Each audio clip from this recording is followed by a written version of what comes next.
welcome everybody. We are going to start right at 5 o'clock. Sorry to cut you board members off. I know you were talking.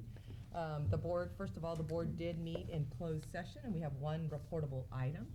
In closed session, it was moved by Mr. Zumwalt, seconded by Mr. Sherman, and a vote of 4-0 to adopt a resolution certifying a faculty dismissal case to the State Office of Administrative Hearings. Oh, and one absent. Earl was absent. And we're going to ask our fill-in of our student trustee rep to lead us in the pledge. Please. Ready? Salute. I pledge allegiance to the flag of the United States of America and to the republic for which it stands, one nation, under God, indivisible, with liberty and justice for all.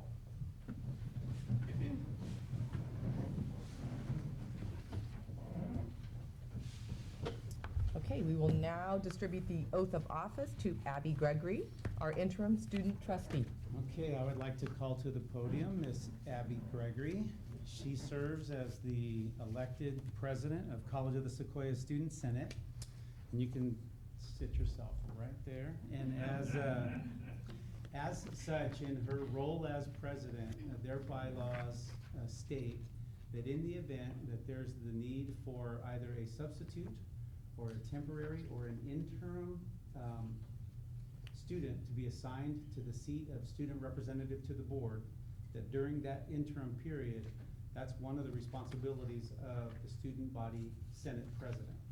So because we had an unexpected and sudden termination and resignation of our student board representative, Abby's going to fill in this role. So we'll be issuing her that oath of office this evening.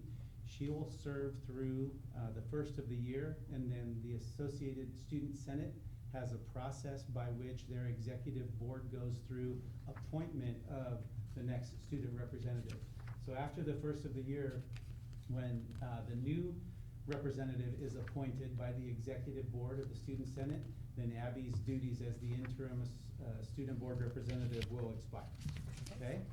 So Abby, if you would raise your right hand and repeat after me. I state your name. I, Abby Gregory. That's her cold voice. Sorry. She has a little cold, yeah. Do solemnly swear Do solemnly swear that I will support and defend that I will support and defend the Constitution of the United States the Constitution of the United States and the Constitution of the State of California and the Constitution of the State of California against all enemies, against all enemies, foreign and domestic. foreign and domestic. That I swear That I swear I will bear true faith and allegiance I will bear true faith and allegiance to the Constitution of the United States to the Constitution of the United States and the Constitution of the State of California. and the Constitution of the State of California. That I take this obligation freely That I take this obligation freely without any mental reservation without any mental reservation or purpose of evasion. or purpose of evasion. And that I And that I will well and faithfully discharge will well and faithfully discharge the duties upon which I am about to enter. the duties upon which I am about to enter. You have now been sworn in as our interim representative to the Board of Trustees. Congratulations.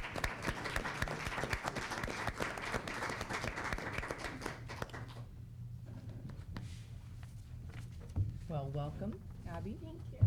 And just so you know, your input is very valuable to us, so we'll be calling on you and looking for you to shed some light on the students' perspective and help us out throughout the next couple months, okay? Okay, next we have public comment, and do we have any public comments concerning items on the agenda? Per Board Policy 2350, any person may address the board at this time, either on an agenda item or other matters of interest to the public that are within the subject matter jurisdiction of the board. A maximum of 5 minutes is allowed for each speaker, with a maximum of 15 minutes per item, unless otherwise extended by the board. Any public comments concerning items on the agenda? Do we have any public comments concerning items not on the agenda? Welcome. If you could please state your name for the minutes.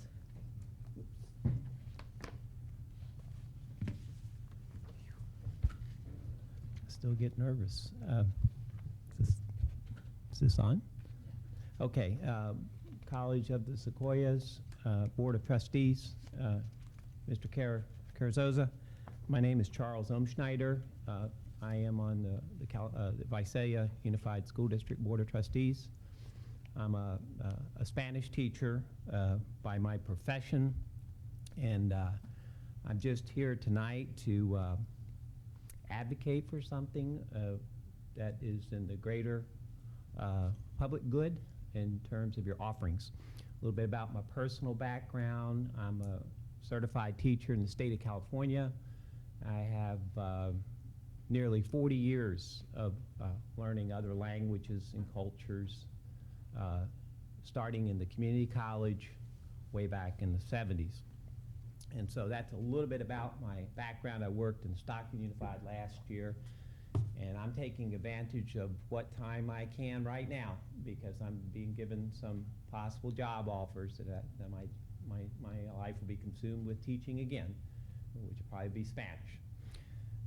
What I'm here tonight is to advocate and ask for your consideration in terms of expanding your foreign language offerings. Right now, I went on your website and I did try to research a little bit, and I know you're offering ASL, Spanish, Portuguese, French, and ESL. And you know, with no malice whatsoever towards any of those, I would say the ESL and ASL, not really your traditional foreign language courses with the grammar, the speaking proficiencies, and other things. And I'm here tonight to ask if you'll consider expanding. I'll be here again, hopefully, as we are in Visalia Unified. We are working this year to consider expanding our offerings as well. Expanding the humanities, which your foreign languages, world languages come under, is important. Otherwise, without trying to be negative here, you have a kind of a zombie-like paradigm of cold linear education environment that calls for or dulls the enthusiasm to learn, such as remedial, basic math, technology for jobs, and more jobs. I believe education is more than that to make a well-rounded, contributing citizenry here in the United States. That said, I'm here to advocate to add German, which I learned a long time ago, not a native speaker of it. I know that we have a strong interest in the Portuguese community here with Portuguese Americans, and I will support that. I did take Portuguese here, a class of it with a fine teacher at Tulare, Dennis Borges, and I'm better for it as well. And so why German? There are many reasons why. It's taught in about 80 countries. And I know with my name, it's kind of looks like a conflict of interest, but my parents didn't speak a lick of it. And my mom's side is West Virginian, goes back to the colonies, believe it or not. So it is the major language in the EU, which is a global dynamo competing with us, China and others. It is an economic might, diplomatic might, sports, culture, just won the World Cup, et cetera, et cetera. It is also a non-romance language, and your Portuguese, French, Spanish, they're all three are romance languages, and this helps us as a departure point to break out, look beyond as a departure point. And one of the trustees at our meeting once said that, well, you're likely to be able to use Chinese outside in the community more than German. And I got to thinking about that, and the reality is after 2 years, 3 years, even 4 years, unless you go over to where the targeted language is spoken, you're not going to be able to speak that fluently. However, it is, again, a departure point, a beginning, and expanding, and it's always, there's a global benefit to it. Finally, I know that there are competing power politics. There's no question about that. As there's competing job, ethnocentric heritage interests. There's no question about that. But I am here tonight to ask you to please open your minds. Let's look beyond that, especially at the community college level. It's an expansion of choices which injects enthusiasm for heritage and non-heritage learners. And it all depends on the adjunct professor that you get in there. Again, we offer at Fresno City College. So I'm here tonight to advocate for that, and I'll be here again, hopefully, unless I start getting overworked again, in which I'm called to a district and I have to discharge my duties with the Spanish language, which I love as well. Would you have any questions for me? Any questions? I'm just curious, but do we have any bilingual board members whatsoever? And were you born with? Portuguese. Portuguese, okay. And that's wonderful. You know, that we have, what, 500,000 Americans, really, truly, born with German, Amish, and others. Spanish, we don't, you know, but if you were born with the language, our own children are bilingual because my wife is a Spanish dominant speaker. Bilingual people who were born into it were born into it. And I'm talking about the experience from the get-go, which can be everybody, even heritage people who might be bilingual, and they're out there that are German too, speak German. That's all I have to say. Please consider it. I'll be back. It's a process, and it's a complicated one also, as I had stated. Thank you very much. Thank you. Okay, do we have any further public comments concerning items not on the agenda? Okay, seeing none, we will move into our board and executive staff reports. First, we have our student trustee report. I'm going to put you on the spot right away, Ms. Gregory. All right. Good evening, everybody. As Mr. Carrizosa stated, I am the current Student Senate President, and I will be serving as the student trustee for this month and next month.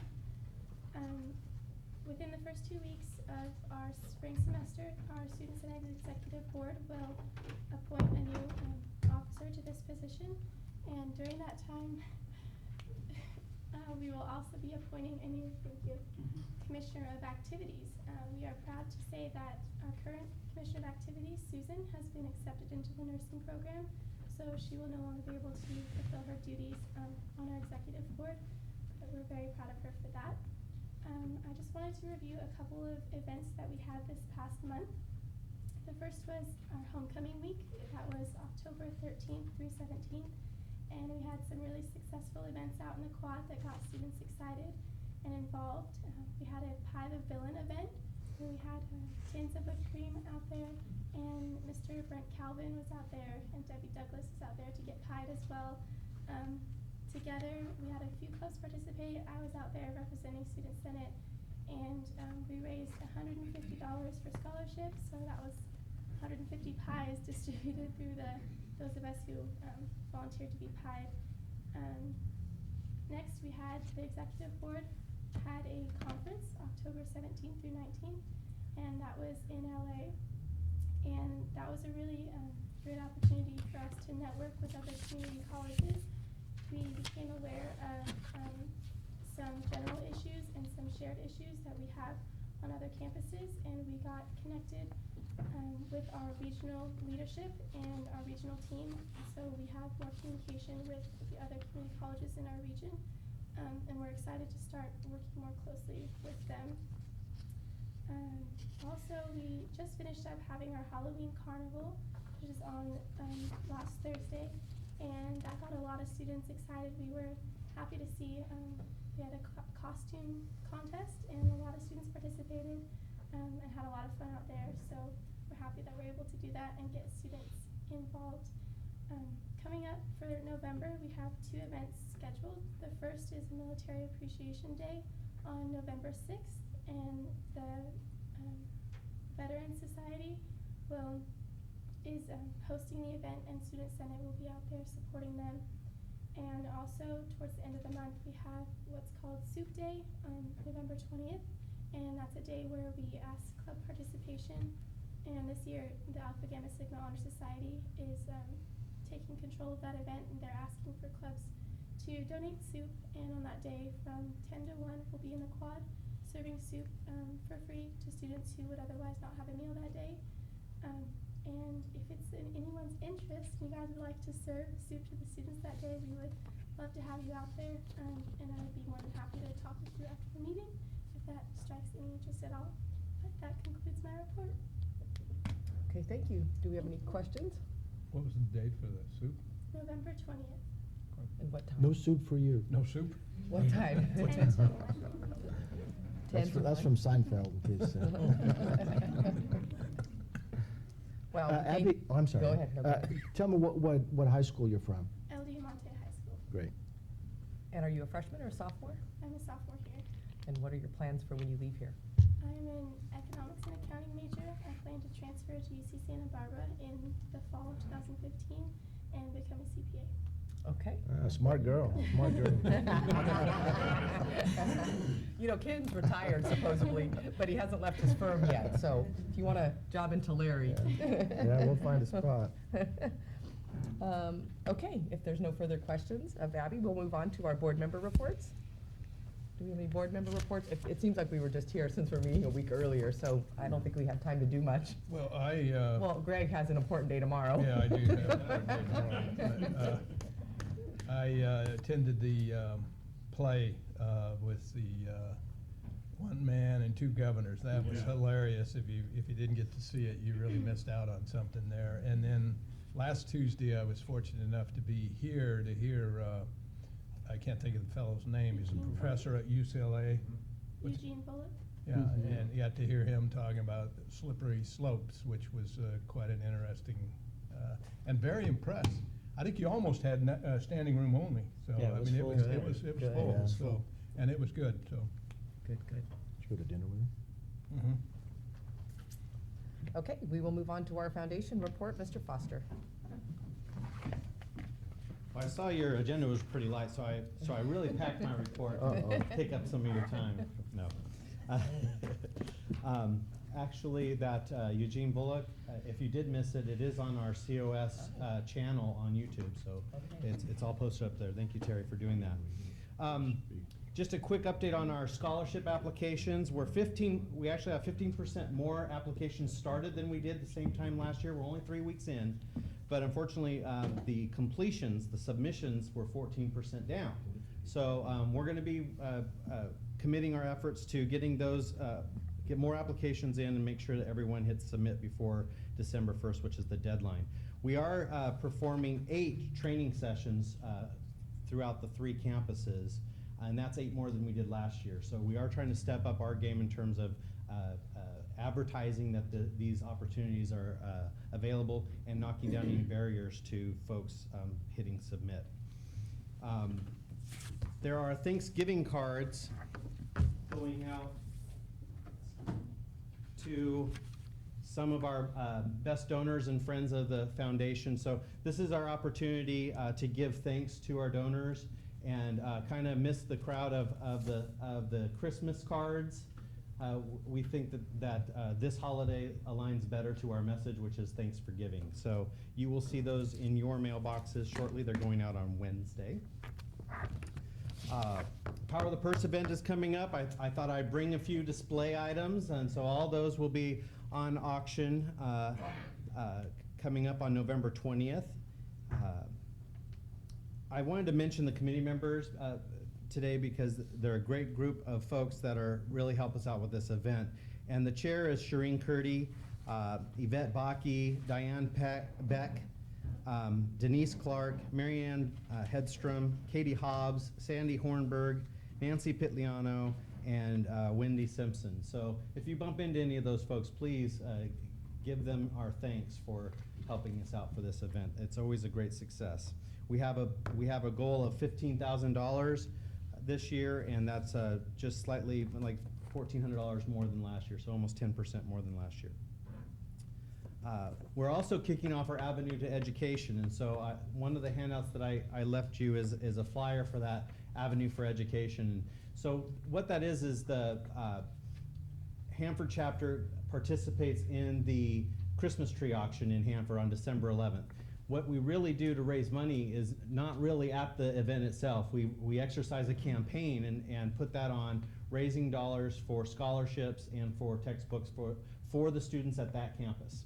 And so you can see what we've sent out via mailer, and we have done so digitally as well through some emails and that type of thing. So the idea is to raise about $6,000 through that campaign, which we raised $3,940 last year, and we're already tracking really well so far. A new event for us is Giving Tuesday, and you have a flyer for that as well, the Save the Date flyer.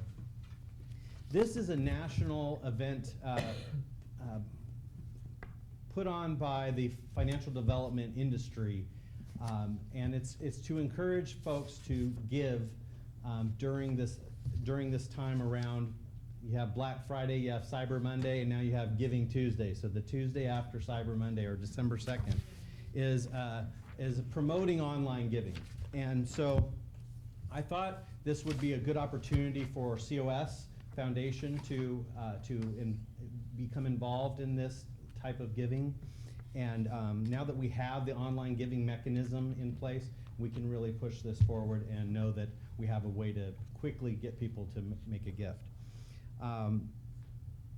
So what we're going to do is the foundation is going to exercise put out a campaign for general support of the college and designated support, because anyone can give to anything. They can just simply designate that in their online gift. But I'm also going to be supporting the various departments that are already raising money and the coaches. So I'm going to be giving them tools to be able to exercise their own appeal out to their circles of friends to do a gift to their various sports or what have you. I'm also going to take this opportunity to try to engage the student body in philanthropy. So one of the things that has been done this the year prior and is going to be done this next year is this concept of unselfie, taking an unselfie. And so you can see some picture examples there on the flyer. So we're going to be trying to do a similar event out in the quad on the day of December 2nd to encourage students to give, and then to post an unselfie and put that out on the different social media sites.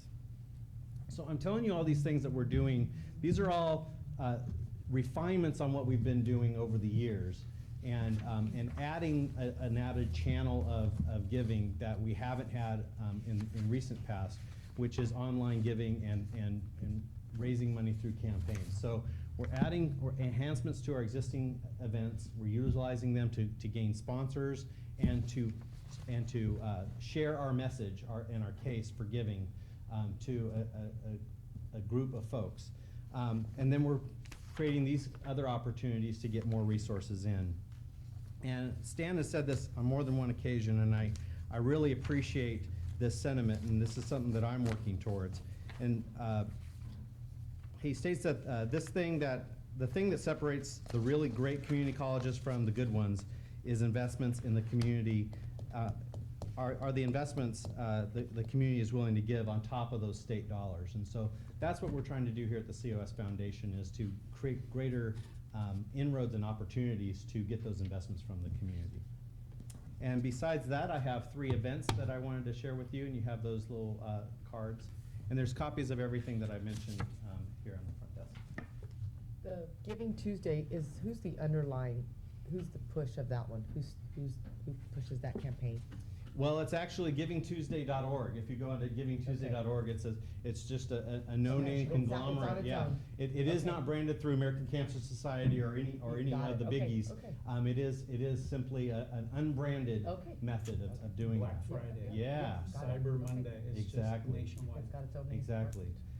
I'm sorry, I failed to mention the fast facts. I did hand that out to you. It's just it struck me because of the amounts of state funding that is given in that top right-hand corner. So you see how community colleges, we essentially receive $59.97. So we get, of the 4 entities, we're receiving the least amount of state funds. And so it just added more credence to why we need to drive community other community resources to the support of the college.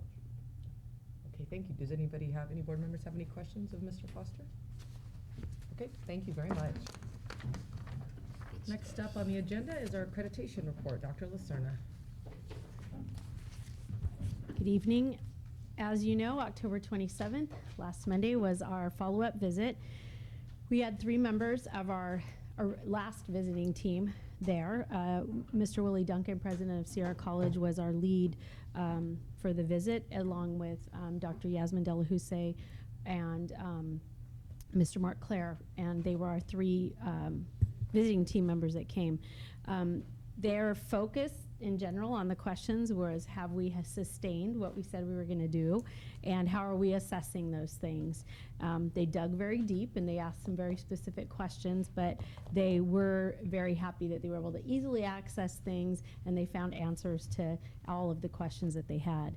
They met with several groups on campus, including the chairs of our program review committee, our research office, our research advisory group, and our solutions and innovations group, our institution, and then they met with the co-chairs from institutional planning and effectiveness, our district governance senate, and our budget committee. They met with our Senate Executive Board as well as our implementation task force. And they also had a meeting with the administrative services deans, technology facilities, budget. And then they had an exit interview with Superintendent Carasosa, and in general, we felt very strong about the visit. It was really positive.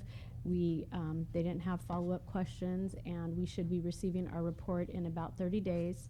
We usually get it around the first, second week in December, and then the commission meeting, I believe, Lori, Stan, and I, and hopefully Thea, will be attending that again and giving a chance to speak, and we will know the results in February, but I am very confident that they're going to be positive and we will not be on sanctions any further. Any questions? I was just going to talk about the visit tonight. Is there any questions about the visit? Any questions? I had already received the update, Are so you glad it's over? I'm happy to hear that. You know, it was funny. I told Stan and Brent and I debriefed, and I said, well, I thought I'd cry and be really happy right now, but now we have to finish the master plan, do the strategic plan. So it's, and we have our midterm report due, and then we have to start the next one. So it's a constant way of life these days. So Well, thank you for all your hard work. We certainly appreciate it. thank you. Thank you. It's still probably nice to know that our future's in your hands as opposed to whatever happens to you. It's up. True. It's good. It's somewhat, gotta be relaxing to know that we just do our jobs. It's gonna be just fine. Okay, thank you, Dr. Lacerna. We will move on to our superintendent president's report. Mr. Carasosa. I just have 2 items I want to do quick updates for you on this evening. The first is to bring your attention to what we'll see in just a little bit under our information agenda, item number 3, which is our student equity plan. And remind you that when we were here last month, we had an information presentation from the Vice President of Student Services on our student success and support plan. And for those of you who were either able to attend convocation or were able to see a convocation after the fact on the video feed, you might remember that we highlighted these 2 reports as 2 of the new state mandated reports required now to account for the restricted funding that's coming to the college. So when you look at the student success and support plan and what you'll hear about tonight from Dean Collier from Student Services, the student equity plan, you're going to see the coming together of the student success scorecard requirements and the district's objectives for student achievement being merged into a common set of action plans, kind of co-funded by 2 related but different sources of funding. One that we're accountable for overall student success, and then one that we're accountable for in student equity. And the only thing I want to point out, not to steal Stephanie's thunder later, but we've been working really hard to help our constituents understand that the definition of student equity has now changed. We've talked the term student equity for a long time, but for a long time in student services, that meant diversity, and it meant a value of and an appreciation for different ethnic, cultural, gender diversities within students. Now, when we talk about student equity, it's providing equitable outcomes for different student subgroups against a common set of measurable standards. So, you take your general student population and you take those scorecard indicators, for example, that we measure every year, completion rates, transfer rates, retention rates, and you look at your overall population, and then you look at subgroups of your students. And if you have particular subgroups of students, whether it's by ethnicity, by socioeconomic strata, or by gender, and they're performing at rates below your average, this equity plan needs targeted strategies to try to bring that subgroup up to those averages. And that's been something we've all been working hard to kind of readjust our minds around the concept of equity. And Stephanie will give you some specifics tonight about how we're going to do that.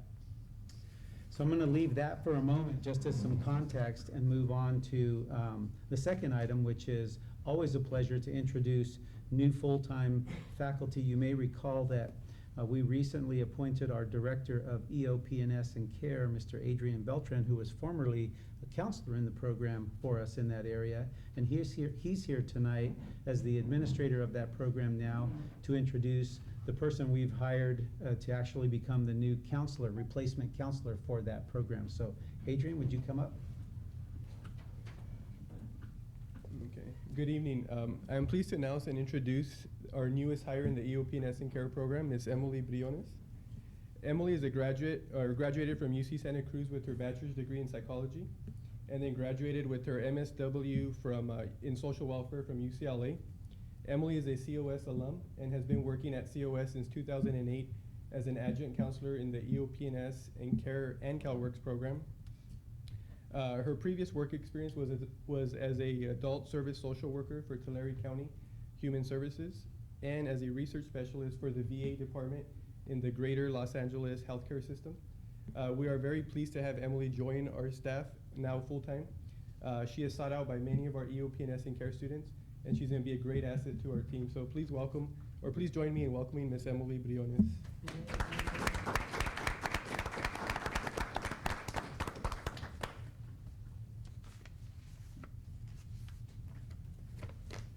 Thank you very much, President Carasosa and the board, for giving me this wonderful opportunity to serve the EOP&S and Care program as well as the district as a whole. As Adrian has mentioned, I have served as the adjunct counselor for both the CalWorks and EOP&S programs since 2008.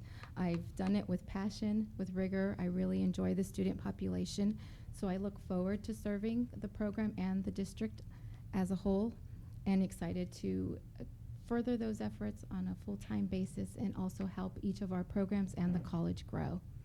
Thank you very much. Well, welcome aboard. Board members, any questions? Thank you. Great, thank you, Emily.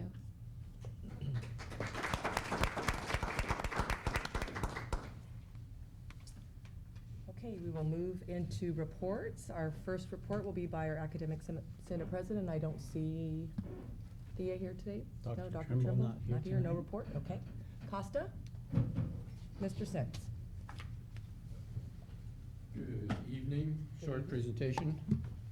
Just to let you know that the PERB hearing about the illegal imposition has been delayed. It was scheduled for this week and it's been delayed. An issue of concern came up last week for Costa in an email sent out by the district about that hearing. The email contained a privileged communication that should not have been disseminated to the public. And our attorneys are looking into this breach, just to let you know. And that's my report. Thank you. Thank you. Do we have a CSEA report? Mr. Lamar? No report. The SAFA report? Mr. Lamar? No report. Okay, we will move on to our information items. First up is our quarterly financial report, our CCFS 311Q by Ms. Scott. Okay, good evening, board members. We have a few different financial reports to present and discuss tonight. Sure. So I can just scroll. Okay. So first we are presenting the first quarter 311Q. It's our community college financial status report that we file with the chancellor's office each quarter. And I believe this is for your information only, no board action is required. So looking at the 311, it's a pretty simple document with the high-level expenditures, revenues and expenditures. This is general fund unrestricted, and if you look in the far right column, it will have the projected 14-15 budget. Where we were, this was actually prepared in October to be ready for our board meeting here, and at the time, it showed a $414,000 deficit. Want to explain a little bit of that. $168,000 was just our natural ups and downs, mostly carryover funds being posted in general fund unrestricted. In addition, this report shows MA fund balance carryover being posted. Normally, you won't see that on our banner reports, and in the next reports I'm showing you, you won't see that. But my fiscal department says when we report this, we do report the MA in this line, but in banner, our auditors prefer us to show it as what's called a fund balance draw. So, yes. Excuse me real quick. Will you just remind MA? our board members and maybe our new student rep what MA I'm stands for? sorry. We have these different We know, pots Ma that and are Pa, right? carried over. MA You is ain't there for MA, where's the money go? Medi-Cal Administrative Activities, and it was a federal program for all educational agencies to assist with basically promoting Medi-Cal services. That pot is really drying up. We'll talk about that in a minute. So we were eligible for reimbursement payment for those Uh-huh. kinds of services we provided, and now we're getting less and less of that paid back. Yeah. At the bottom of this page, it shows our cash balances and total general fund cash, both restricted and unrestricted, is projected to be $7 million, and that's a much better place than we've been in the past few years. We'll also talk about that a little bit more in an upcoming report. And the next page basically shows year-to-date actuals as compared to the current budget, which is column 2. The actuals are column 3. Just at that point in time, there was a larger deficit showing, but we don't worry or pay a lot of attention to a given point in time. We usually look at the budget as a whole. And then down at the bottom, it shows any employee contracts that were settled during this quarter, and we have the increase, which was a 3% increase, management, and then the classified and confidentials, and what those dollar amounts in an ongoing manner were. And then the very last page just asks if there were any significant events for the quarter, and there were none, or does the district have any significant fiscal problems that must be addressed? And the district has reported no. So that is our 311 quarterly for our first quarter, 14-15. Any questions? Nope. Okay, you can move on to your quarterly update to the budget accountability report. Great. We're maneuvering the screen here. Put that roll on some paper, it's better.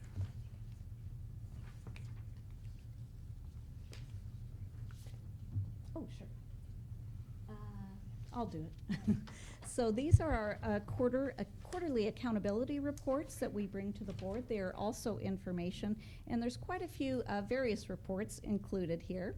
The first one shows our year-end actuals for last year, 13-14.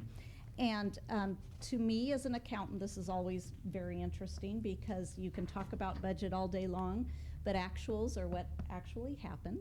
And these, again, are high-level accounts. This is just our unrestricted general fund, but you can see that when the year was ended, we had revenue of $48.27 million, expenditures of $46.5 million. We had a total surplus of $1.757 million. This report actually shows you the different accounts where dollars fell out unspent. That $1.75 million, it was comprised of 3 components. I'm going to talk about them. The first being that $1 million that we talked about that had been set aside actually in a deferred revenue. We went ahead and debited the deferred revenue, credited the fund balance, and it now shows in fund balance. At the bottom of the page, you can actually see right under B those 2 components, the indirect reserve, $609,000, and 387,000 that comprised that million. Also in the 1.757 was 552,000 of carryover items. Basically, there were over, almost 800,000, 775,000 that fell, but there was 552,000 that we allowed and designated as carryover. And those are listed at the bottom of that first paragraph there, included some facilities, utilities, safety, the MAW, the Medi-Cal Administrative Activities again, and some money that we designated for degree tracking software. And then the last component was about 225,000 of just other dollars that fell and were not carried over. So that is our unrestricted general fund for 13-14. And I think I'll just move along, but if you have any questions as we go, just ask, or I'll ask again at the end. Our next report is basically our budget update as of November 3rd, and we do prepare this monthly, but we bring it to you quarterly. You can also see that October 13th that was approved by the board, and we can see the changes that have occurred, the variances in the far right column. For instance, other revenue, it was primarily categorical and restricted revenue, either some carryover that was posted as revenue, but also things like categorical funding increases, including student support, student success and support services, which has had a lot of increases come our way, but that happens to include 165,000. All of these have a letter to the right, and the explanations of what comprises those are in the next few pages. These pages can get really long at the end of the year because we bring each month back every time. So if you want to go back and say, hey, what happened in October, what happened in November, and so on.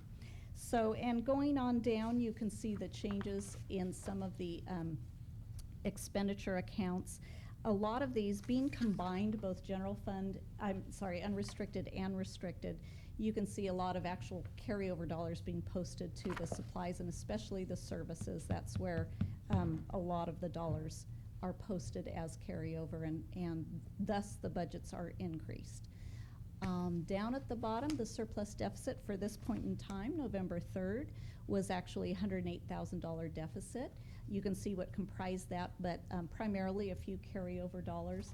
When you adopt a balanced budget, you're balanced. But when you say to these different divisions, you can spend this carryover, there's no revenue we get to post. We just go ahead and take the money out of fund balance.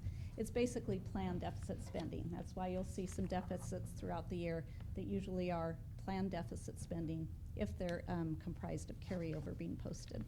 And it has our expense assumptions and then all the detail, if anyone's interested in that. And so I'm going to move on to two projection reports. We have revenue projections and expenditure projections. This is revenue, pretty simple changes. We had 49 million adopted. We're at 48.9 now. The difference is primarily that first line, that federal revenue, is that MAW decrease, Medi-Cal Administrative Activities.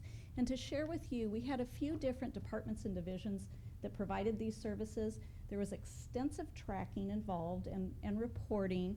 The federal government came in and changed everything about how we report. Megan's been trying to accommodate the federal government for about a year, and it just got to a breaking point where the revenues that we were receiving, which used to be $400,000 a year, went down to $160,000 a year, and then this year we were projecting $20,000 for hours and hours of work from different departments. So we decided to withdraw from that program, and we went ahead and reversed that revenue. And then there's a small local revenue increase. So our revenues were down 139,000. And so that's pretty simple. Moving on to our expenditure projections. Yes. What's that? Oh, it is sideways, isn't it? I was going to have us all look like that.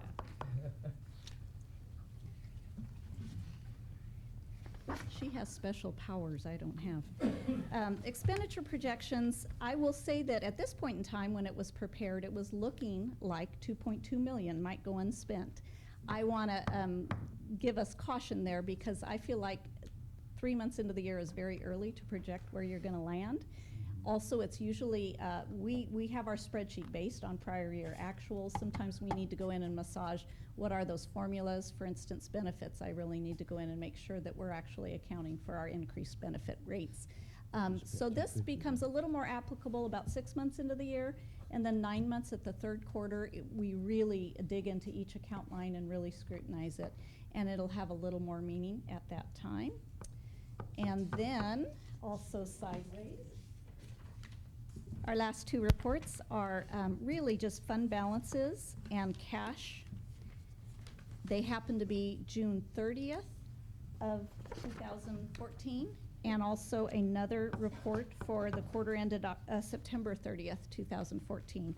And in case it's of interest, for instance, at June 30th, if you look in that first column, about 5 rows down, you can see the ending fund balance of that 4.7 million. And the year before, when we were at 2.7, and as you recall, we went from a 6% up to a 10% as we closed. 552,000 of that was carryover. Posting that, we ended up at about 8.5%. You see that difference of 1.972. Earlier, I showed the 1.747. The reason those two don't match is an audit adjustment. And I've shared this before, but every year our auditors come in and help us post our audit adjustment because of the way the state pays us our annual revenues. For instance, we still have not finalized 12-13. In February 2015, we'll finally have 12. They're actually still posting new things to that. And then 13-14, and it's just the way the state does it. It's kind of like refining something down every 6 months, and then they finally decide they're going to close the year. So that's why from time to time you'll see adjustments to fund balance. The bottom is cash, and so looking in that first column, you can see we closed with only $1.484 million in cash in general fund.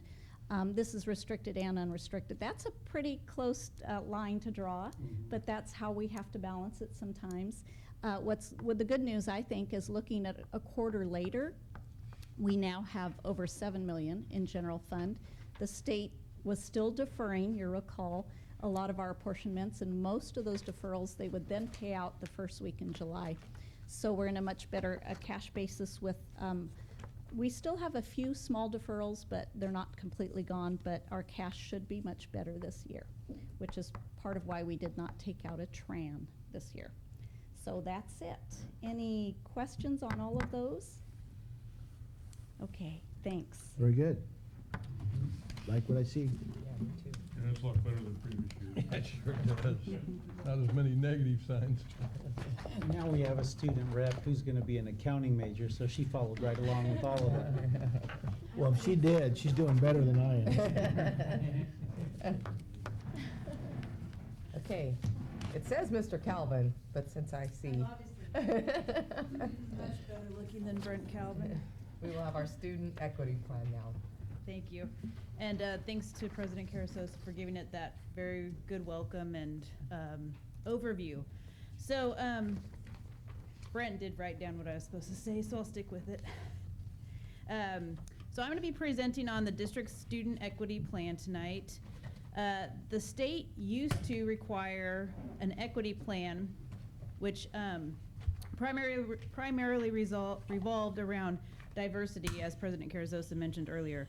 And because of that, our district has done a lot of really wonderful things, such as our Heritage Months, where we celebrate diversity and different cultural heritage values and just special things. But what's happening now is that we are, through the Student Success Act of 2012, the Student Equity Plan is used to identify populations that are not achieving at the same level as their fellow students. I don't have my glasses, so I can't see that. Once those populations are identified, the district must provide an activity designed to address the inequities. And because of this, we have been very blessed with around $692,000 this year to do such a thing. Does that get everything? Okay, good. My glasses got lost, so if anybody finds a orange glass case, let me know, and then I can actually read what's over there. So thanks to our Office of, what's your full name, Dolly? institutional, there we go. His really long name. The research office did a wonderful job of deciding how we would go about using some of the information given to him from the state, but also using a lot of great work that they do in their office to determine how we would decide which groups were in this, what we call this equity gap. And so, as you can see there, and hopefully in your handout, because it is a little small, if the proportionality index is a 1 or higher, then that group is meeting equity. If it's somewhere between, thank you, less than 1, okay. Oh my gosh, this is so sad. If it's less than 1, then there's some sort of equity disproportionate. And we actually refined it so that if it was under 0.85, those were the groups that we focused in on, because to us that showed a higher disproportionality. So we tracked students in 5 areas. The first was access. Through the research from that we were given, there was no subgroups below equity. And access basically showed our regional area, what our populations look like, and then the population of the college. And they basically mirrored each other, so there was no subgroups below equity. We looked at course completion, and again, we saw no subgroup below equity. And again, this might be hard to wrap your brain around because we know that we struggle with course completion. We always are wanting our students to do better in course completion. But again, what we have to look at is how every group compared to each other. And so groups compared to each other, there was no group below, significantly below any other group. So this is where we've had to really wrap our brains around this because it's a tough thing to kind of understand at first. Can I interject? Absolutely. Just a point of clarification right there, Steph. Another way to say this, because we've been sharing this in the meetings that we've been having, is one of the realities of our region and the educational achievement levels of our students is that the entire population of College of the Sequoias performs low. So because we as a whole group have a lower completion rate, the difference between subgroups within that are not statistically significant, makes sense. but the whole band is below where we want to be as a state. So many of our programs are targeted toward campus-wide. Dr. Lacerna lent me her glasses. That's not perfect, but that's great. So yeah, thank you very much. Okay, the next groups that we looked at were ESL and our basic skills completion. And in that, we had an ESL improvement rates by our Hispanic population. We're in what we categorize as low performance range. The English improvement rates for African Americans, Indian Americans, Pacific Islanders, and one of the other groups we broke it down was by age. Our 20 to 24 populations were in the low performance range. So as you can see in the English improvement, we do have several groups that have been identified as disproportionate to their counterparts. And then in math improvement rates, again, we saw our African American students, Indian American students, and 50 plus, so anybody in the 50 plus age range, those populations were in low performance. The questions about that one? And then when we get to the degree and certificate completion, the only group that we had in the low performance range was Pacific Islander population. Just a little caveat on that, in the research, that is, I believe, about under 10 students for the Pacific Islander in that section. And then on our transfer rates, we saw that there was a disproportionality amongst our economically disadvantaged students, and then all 3 age ranges from 20 to 24, 25 to 49, and 50 plus. The only age range that was not below equity was our 18 and 19-year-olds in terms of our transfer. And so as you can see, we have, within each of these 5 areas, we have significant groups in all of them. And so, oh, Brent, help me. Goodness gracious. Okay, but you all have it in front of you. So given this information, the district must use the equity funding, to pull these groups up to where their classmates are.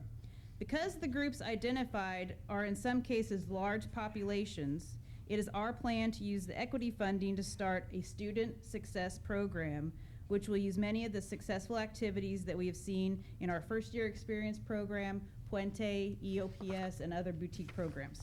We've listed those activity items for you right there, items 1 through 9. Do you want me to read them? Please say no. No. Thank you. I can if you'd I'll like. take instructions well. You know, well, the glasses are working. They're not that good.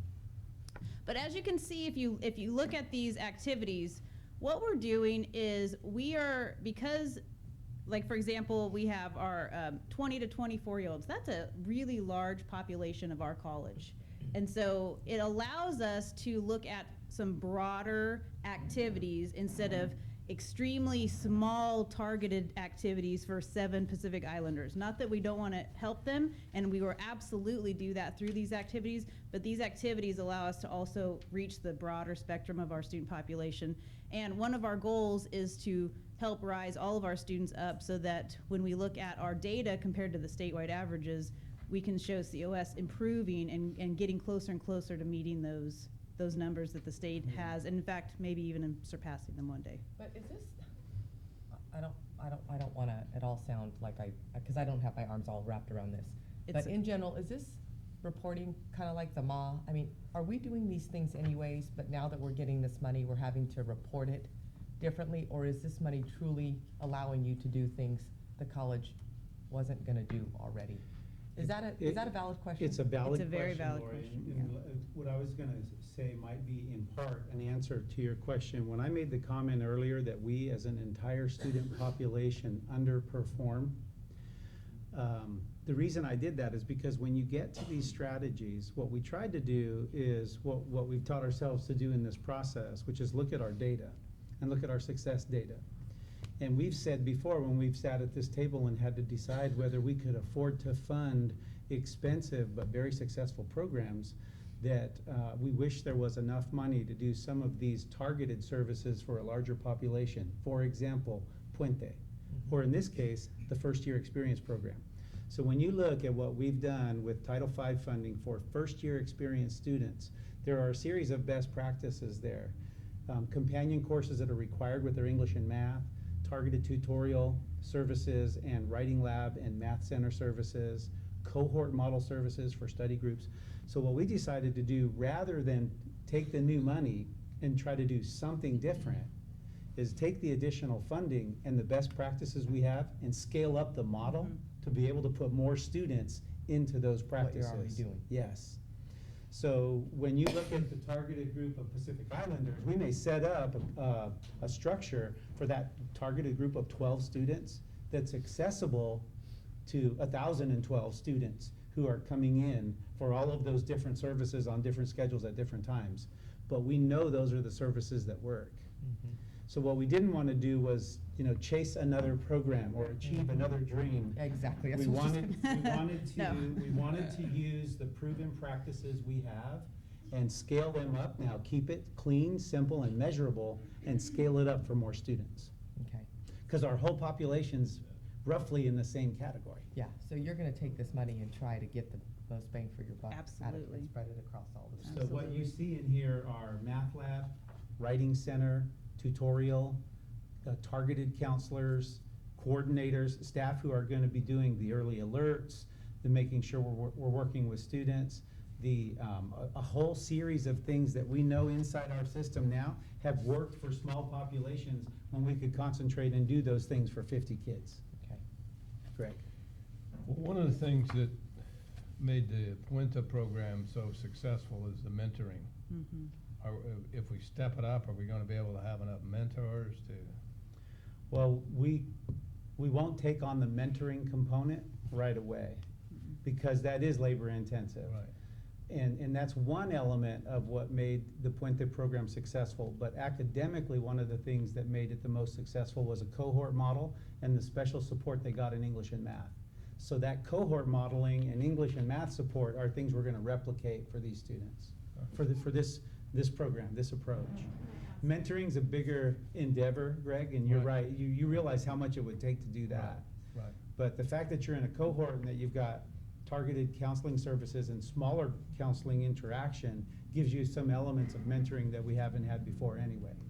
And I would just Jennifer. add, Stephanie and I attended a workshop last, 2 weeks ago from Pasadena City College, and they took a small first-year experience program and expanded it to a huge group. And that the way that they incorporated the mentoring component was through, the way the FYE cohort model works is that you have a counselor that works, they teach a class that the students are in, and then those students work with that particular counselor. When they expanded that, they hired, like student support people that would help with, like, they call them coaches there that help, and they have small groups of students that those coaches work with. So they may have 50 coaches on their caseload based on a 250 person caseload for a counselor in FYE. And so that kind of took the place of that one-on-one mentoring because that coach works with all the students. So we're looking at how we can kind of implement or recreate that. And then the other thing is, as far as, Lori, your question, if you remember back in 2007, which is when I first started, when we first had John Gardner come out and talk about first-year experience, our plan was eventually that every student would get a first-year experience, and we just haven't had, with the budget crisis The and everything, resources. the dollars to do that. We had been talking, in fact, Jessica Brent and I had, Jessica Fagallo had been working on our next version of our Title V grant, and this is what we were hoping to do, and if we got another Title V grant. So this equity money has allowed us to do some of the things we were already planning to do. Great. And do it quicker and with sure funding coming in. Okay. Is the 692,000 that we're getting, is that new money? Yes.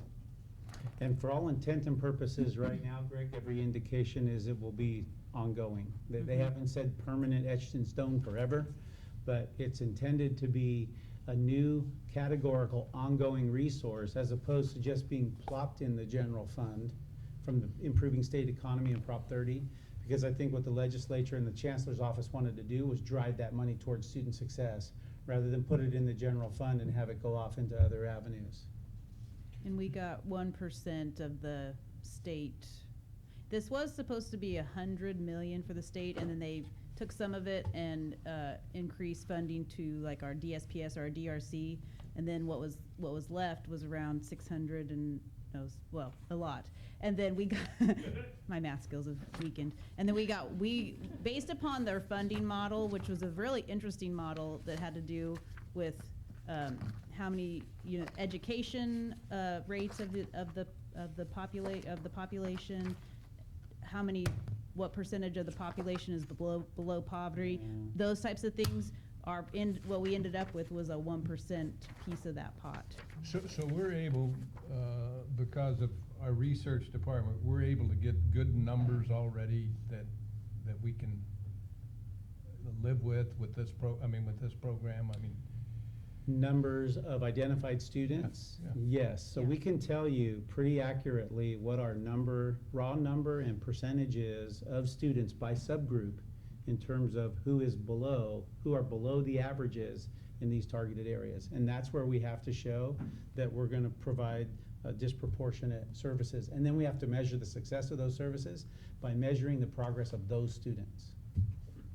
So you will report back on those groups you've targeted here? We have to. Absolutely, yeah. That's a function of the annual plan. yeah. Right. How And so- often do you have to report? Every year. Every year. And then one of the things that we added in there that we added the scorecard data to include that whole concept that not only are, and although our disproportionate impact isn't as big across, but we're lower than the whole state in most of the areas. And so we specifically added all that scorecard data so that we can report back on that as well. Right. Yeah, just show, go ahead, yes. I do work in FYE on campus, so if there are any questions or any messages I can take from here to them or from them to here, then I'm more than happy to do that. Beautiful, okay, great, Thank you. okay, thank you.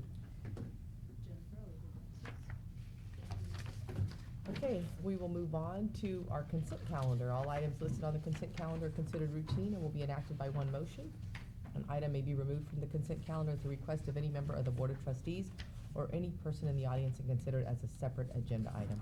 we have any items that need to be removed from the agenda this evening? I move we accept the consent calendar. Second. Moved by Mr. Sherman, seconded by Mr. Nunes. All those in favor of approving the consent calendar signify by saying aye. Aye. Aye. Opposed, motion carries. Okay, moving on to action items. First item of action this evening is number 9, our curriculum, new, modified, and deleted. Dr. Lacerna. I have one adjustment to the report. If you look at the third item, the modification AA degree not for transfer fashion design, that should actually be an AS degree. And if we can agree to update that to AS degree, then I will not have to bring it back next month. Okay. Which one? The third one down, fashion design, modification, Oh, AA degree, it should read AS degree. We So need it's to amend that to read Associate of Science, or AS degree. Associate of Science degree instead of an Associate of Arts degree. Do you have to call for an amendment, or can we just do it in the motion? Do it in the motion. Okay. This is a very short report, and I promise December will be longer, because if you remember back to the report I gave at the beginning of the year, there's timelines for curriculum, and everyone has to get their programs and courses approved by the board by December in order to offer them next year. So I promise next month's will be longer. But we only have a few on this one, and we have a change in human anatomy to align with our course ID, and a deletion in sports medicine because of repeatability. So we've refined that class. The AS degree in fashion design, which is just an update.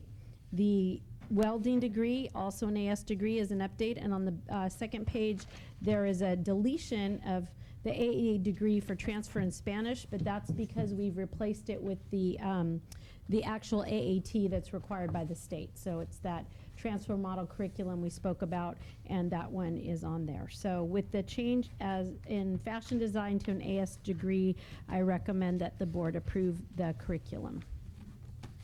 Okay, do you have a motion? I make a motion we approve the curriculum as outlined, as modified by Dr. Lacerna's suggestion. Okay, have a second. Second. Any further discussion? Been moved by Mr. Zumwalt, seconded by Mr. Sherman. All those in favor of adopting our curriculum, new, modified, and deleted, signify by saying aye. Aye. Opposed? Motion carries. Item number 10, board policies, BP 3570, smoking on campus. This is our second read. Mr. Carrizosa. Second and final reading of the update to this non-10+1 board policy 3570, which we reported to you in the first reading, was updated to meet the new requirements for legal vapor and inhalant devices to be included to those types of devices or tobacco-related products that would be limited to use in restricted areas only. Do we have any questions, discussion, or a motion? Make a motion that we waive the second reading and approve board policy number 3570. Second. Moved by Mr. Zumwalt, seconded by Mr. Nunes. Any further discussion? I would just, any students have a problem with that? Probably. I assume she's not a You know, smoker, but there's, you know what we're talking about, Abby, the e-cigarettes and the vapor devices. The point is, they emulate, they may not be specifically tobacco related, but they emulate tobacco. Some of them have, the vapor products now that you would put in a hookah pipe, for example, are very compressed and very, they do have inhalants in them that can cause other people around you who come in contact to initiate allergies or create a reaction from contact. So the point is, if it's a tobacco or tobacco-like product, it's limited to the restricted areas for smoking. Fair enough? Fair. And Okay. Student Senate got a chance to see this one. They had no objections, so. Okay, it's been moved and seconded. This is not a roll call, correct? All those in favor signify by saying aye. Aye. Opposed? Motion carries. Okay, our last item of the evening is our lease of our Evans Ditch water stocks, resolution number 2014-15, a roll call vote. Okay, tonight we have a lease of our Evans Ditch water stock to bring before you. We have discussed it here at board meetings in the past, and we then decided to pursue the option of leasing these. Under Ed Code, you can actually, if you own water stock that is not needed by the district. Under Ed Code, you can only lease it for 1 year at a time, so we're proposing leasing it for 1 year. And we received some legal guidance drafting the lease, drafting the bid, and we would need you to approve this resolution. We would then advertise for 2 weeks, and we would lease the shares to the highest bidder. We would also bring the bid to Tulare Irrigation District, which is the administrator for Evans Ditch, so that everyone else that owns shares in Evans Ditch could know of this potential possibility. So that is What kind before of you. money do you think that'll generate? I actually don't know, and no one's really speculated. It'll generate enough to Hopefully more offset the than cost? $1,000. Yes, absolutely, absolutely. If we get Um, rain and there's surface water. I looked into this once before and I I wanna- forgot, how many acre feet did we talk about? thought I heard 150. Does that sound reasonable? Yeah, But I don't have it written down anywhere. I remember looking into it once before and deciding that it definitely would. Mhm. It would definitely. Yeah, this particular, this is bottom water out of the river, translated, is they get it first. And so even though, suppose the run's only 20% of normal, that doesn't mean they only get 20%, they might get 100. And so, particularly in drought years, farmers are gonna say, boy, now that's a good stock, cause I know I'll get water. Mm-hmm. Right. And, so it'll bring higher price. But whatever the amount is, it's more than if we do nothing. It's a lot more than $1,000 that we weren't trying to get it'll pay for before. the cost, and more than if we do nothing. And the reason we wanted to do it a year at a time is give ourselves maximum See, flexibility. this came up once before when somebody wanted to, was just the district, the college district didn't really realize what they had. And, so we looked into it and found out that it was in fact valuable. And, we had talked about before, either getting rid of it and we'd also had arranged where people were taking it and saying, we'll pay the assessment if you let us have the water, where they were getting way too good a deal. Yeah, So- yeah, it's true. But do we know enough to know if we're getting a good price for it, or how are we marketing it? I think and- that's why we're bidding. We're gonna have it both in the Visalia Times Delta. We have to post it at 3 public places, but I've had calls on it already. We will definitely take it to Tulare Irrigation District, which has contact with all of the owners along the Evans There's Ditch. people So besides them that'll want it too, so don't just limit it to them. definitely, if anyone has people for me to shoot it to, we can do that. Mhm. Okay, I'll send you a list. Good.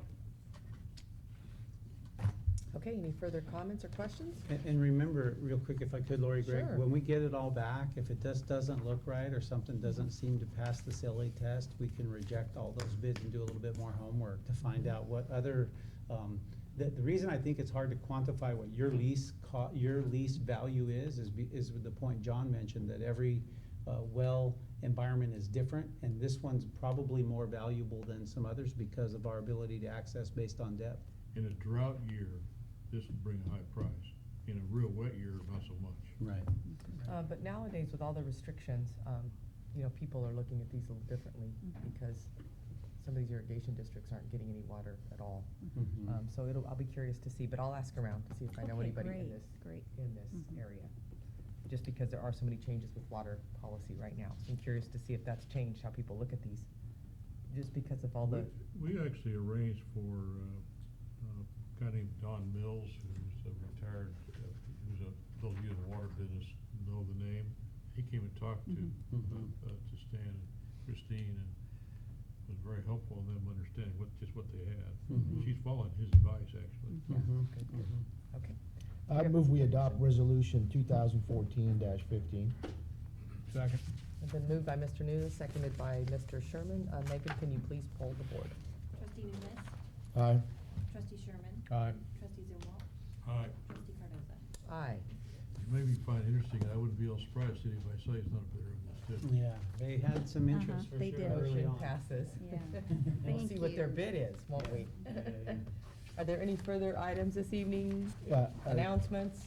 Yeah, since it's only 10 till 6. No, that's not strong. It's a little I have a brief question of Stan, if I could, on this fast facts, say that fast. Yeah, Uh, that's facts. At the top, where it talks about the number of California community colleges, 112, and 72 districts and 73 educational center. So, do I understand this correctly that COS then would be one of the 73 educational centers? Do you have this in front of you? I do. We're one of the 72 districts. And we're one of the 73 educational centers? Yeah. To Larry, or? I think the educational centers, there's 73 educational centers within those 72, total within those 72 districts. Okay, so what is Hanford? How does Hanford Tulare- is just a satellite. Okay, so that's not in this Correct. number. That 73 centers is those official center Like Tulare. designations. So Like for us, it would be Tulare. So then, as an example, why there are 72 districts and 112 community college, would an example be like West Hills, where they have two Multiple colleges, right. within one district? Right. Okay. got Or it, some of the bigger Santa Barbaras and San Mateos where there's 2 or 3 colleges within a district. Got it. And Fresno and Reedley. Correct. Yeah. Reedley is part of Fresno, so Yeah. it's one of their colleges. Any further discussion, comments? Thank you, everybody. I guess it's an early evening. Thank you for being here. Meeting adjourned.